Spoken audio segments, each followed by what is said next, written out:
Have you had a high tibial osteotomy, or are you thinking of having a high tibial osteotomy?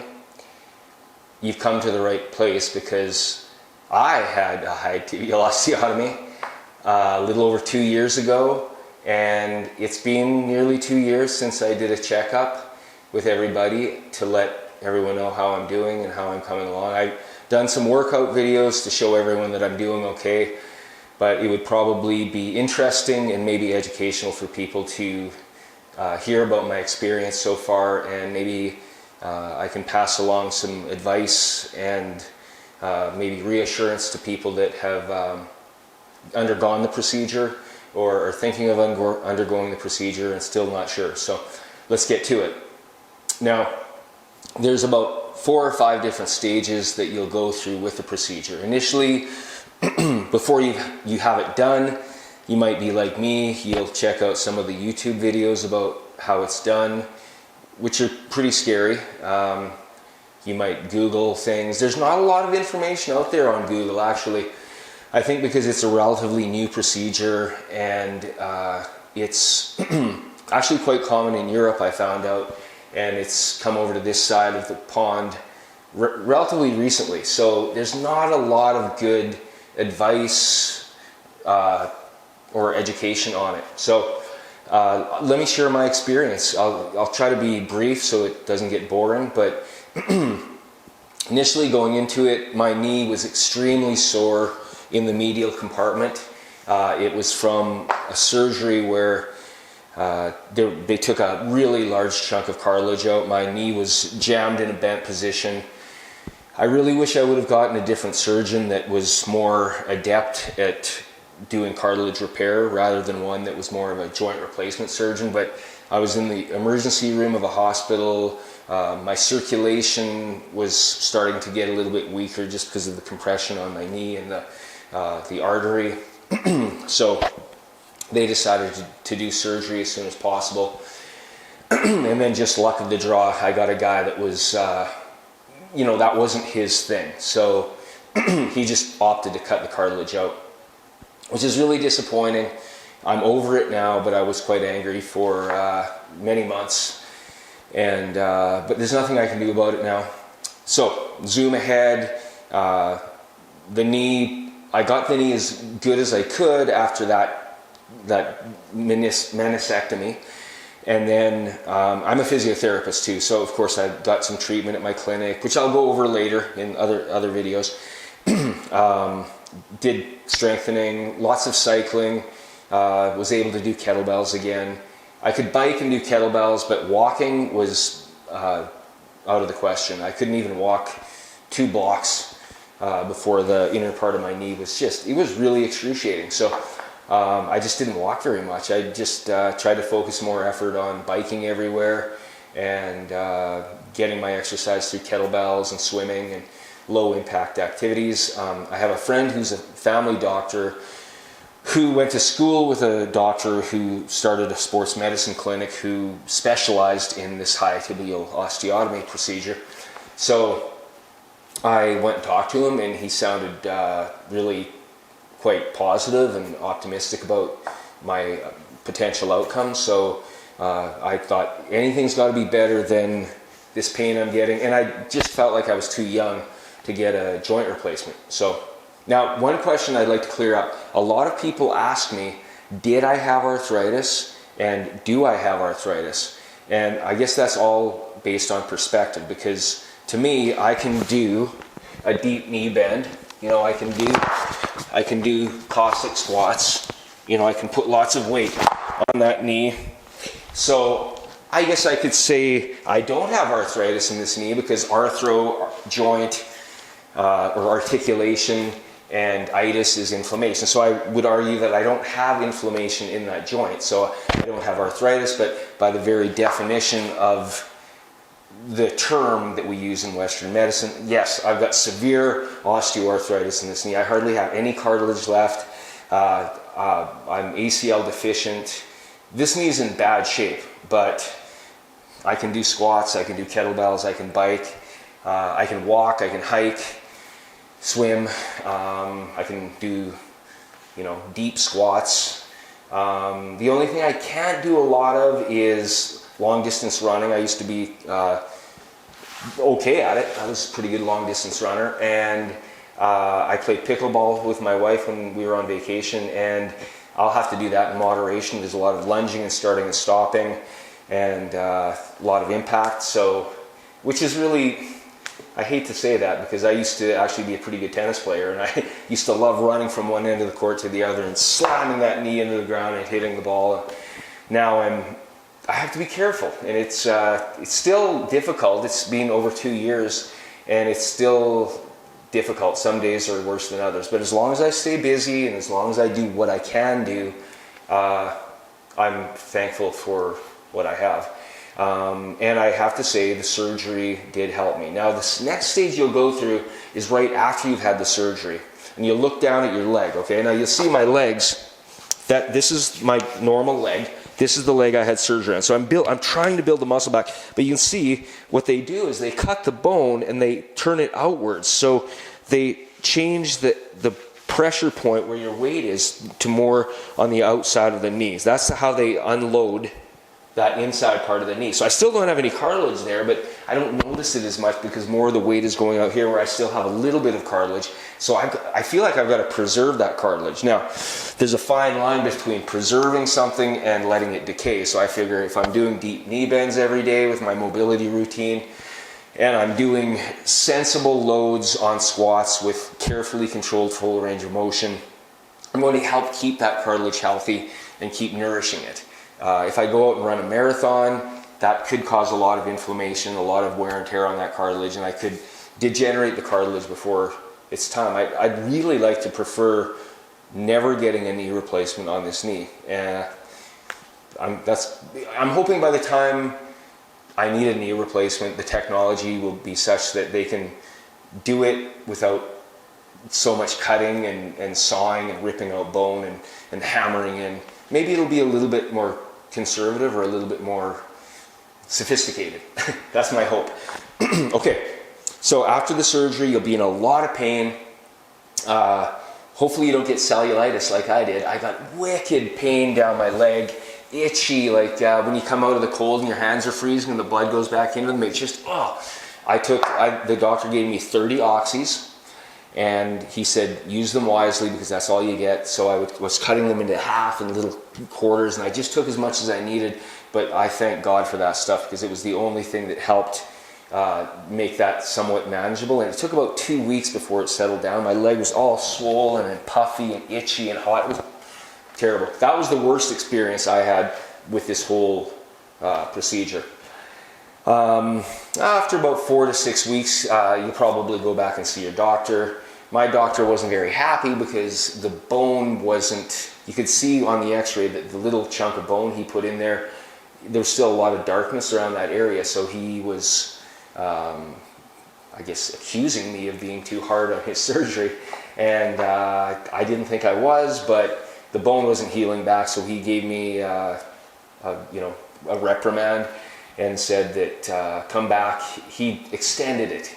So instead of coming back in like another 6 weeks, he made it like another 8 weeks. So an agonizing 8 weeks because I was really worried. I thought, man, if I screw up this surgery, I got basically a sawed in half tibia for nothing, right? Anyway, as it turned out, the next 2 months was very tough. There's a video I made when I was in the depths of despair. It's embarrassing now to look at it, but I put it out there. There's been a lot of ups and downs. So I went back and saw him, and he took an x-ray and he goes, okay, it's healed, that graft is taken, it's part of you now.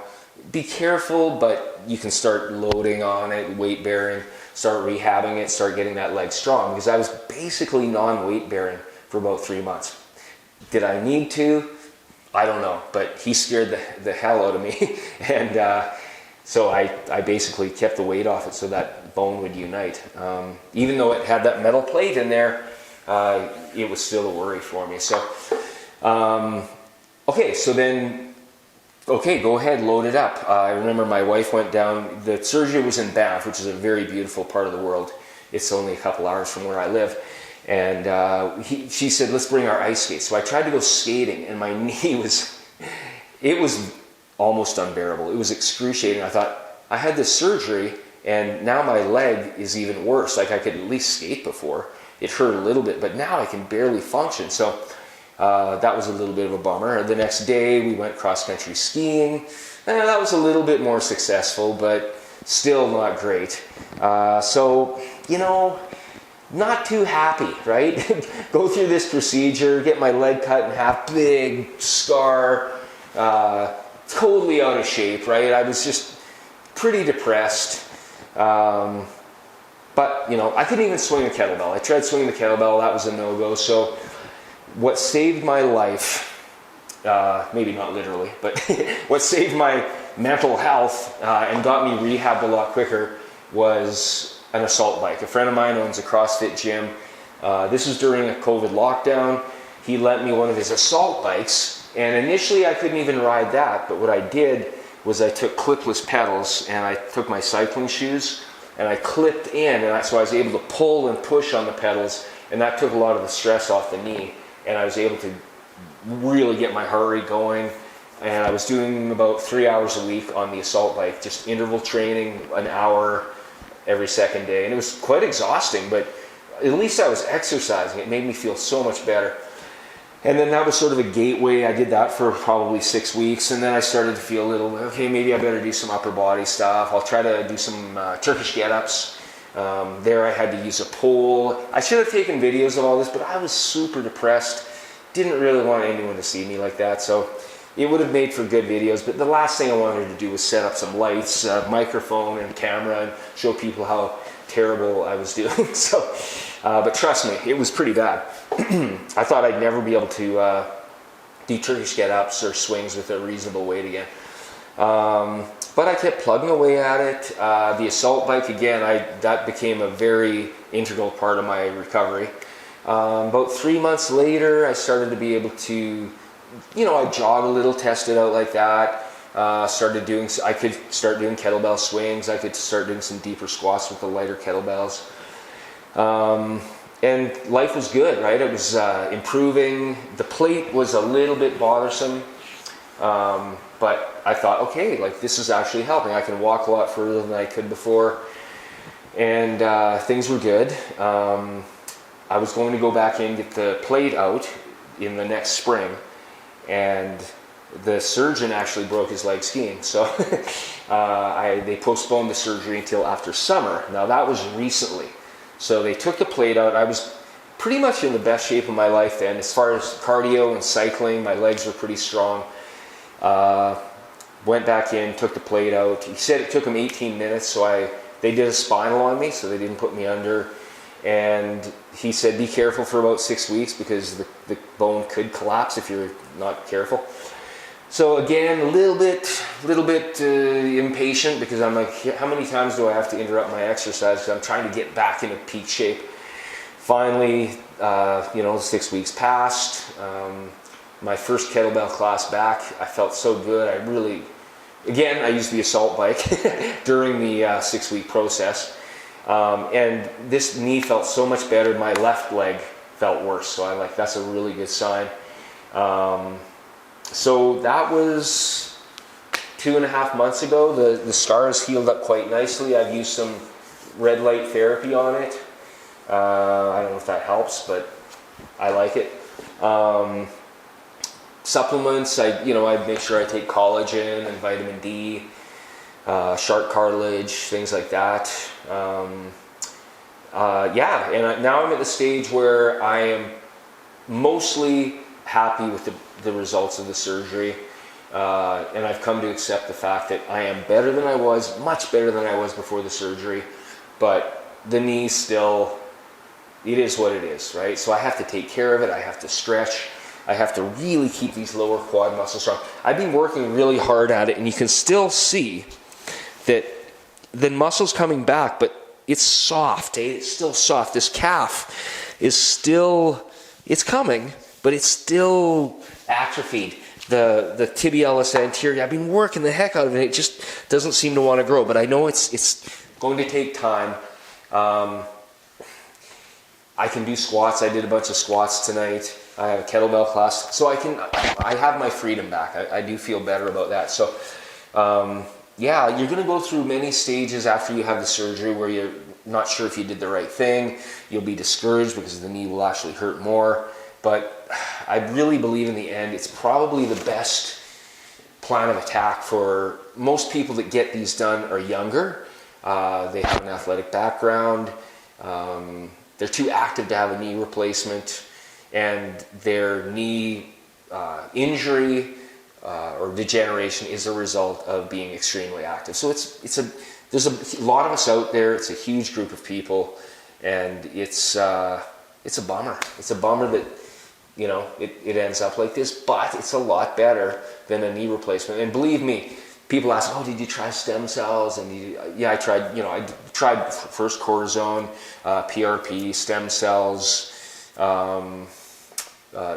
Synvisc, all these different things. They helped, but not really. Hey, they don't last. For me, they didn't last. Maybe some people swear by it, but I think this procedure really did work for me. So, pretty long-winded video. If you watched till the end, thank you. If you have any questions, please leave it in the comment section, and I'll just keep making videos about this if it's at all interesting or helpful. All I can say is, as far as physio goes, most of the physio that I had that was effective was putting the stim on the quad to kind of wake this muscle up and do some active exercise when it was really bad.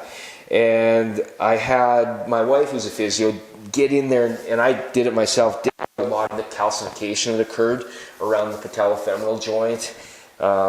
Just because when you don't move something, it starts to calcify. Tennis elbow, rotator cuff, it's all the same kind of thing, but we'll get to that later. And but that's really all I have to share with you tonight. My basement finally got drywalled. Finally renovated the basement. And yeah, I have to say life is good. It is a bit of a tough road, but you know what? It's a lot better than walking around with severe medial knee pain. I really feel like that's improved immensely, and the knee actually most days feels relatively normal as long as I keep it strong and I don't do anything foolish. So what would be counted as foolish? Double unders with a skipping rope. Right now that's not a good thing. Box jumps, coming down from the box with both feet. No, I wouldn't recommend it. A little bit of light running, listen to your body is okay, but I think my days of flag football and pickup basketball and tennis might be over, just because it's not worth it. I want to keep that cartilage as healthy as I can. I'd rather be strong and do kettlebells and bike and do lots of other things than, play pickup basketball and step on someone's foot and, blow my knee up again. So, all right, well, have a good day, everybody. And again, please, if you found any value in this, I reply to all my comments.